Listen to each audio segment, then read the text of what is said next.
सातपूरच्या प्रबुद्धनगर येथील महिंद्रा कंपनीच्या भिंतीलगत असणाऱ्या मोकळ्या पटांगणात रात्रीच्या सुमारास आग लागली होती।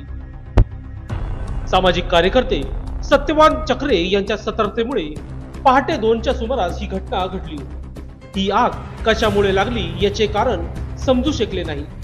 याबाबत चक्रे यांनी तात्काळ औद्योगिक विभागाच्या अग्निशामक विभागाला याची माहिती दिली। अग्निशमन विभागाच्या जवानांनी घटनास्थळी धाव घेऊन आग आटोक्यात आणली।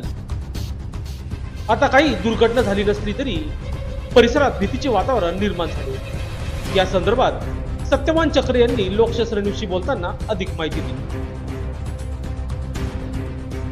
काल रात्रीच्या सुमारात अचानक कोणत्या तरी काहीतरी सांगता येणार नाही, पण अचानकपणे रात्री 1 वाजता निर्देशनामध्ये आले आणि महिंद्राच्या पाठीमागच्या बाजूला धुरीचे फार मोठे साम्राज्य स्वरूप निर्माण झाले होते।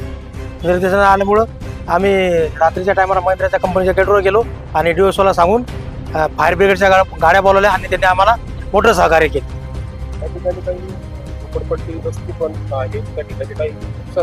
थोडं 1 किंवा 10 मिनिटं जरी लेट झालं असतं तर पूर्ण हे साम्राज्य, धुरीचे साम्राज्य पूर्ण आमचे प्रबुद्धनगर जळून खाक झाले असते। अशा वारंवार घटना होतात, या संदर्भात तुम्ही काय सांगता? प्रत्येकाला काय आव्हान करता? हो, आम्ही वारंवार सांगतो, आम्हाला रात्रीच्या टायमाला इथं तुम्ही बंदोबस्त किंवा छोटीशी पोलीस चौकीची मागणी करतोय आम्ही प्रबुद्धनगर सर्व रहिवासी, पण हे कोणी प्रशासन आमच्याकडे दुर्लक्ष करतात। वारंवार आम्हाला टाळण्याचा प्रयत्न करते प्रशासन। लोकशास्त्र न्यूजसाठी बंटी आढाव, सातपूर।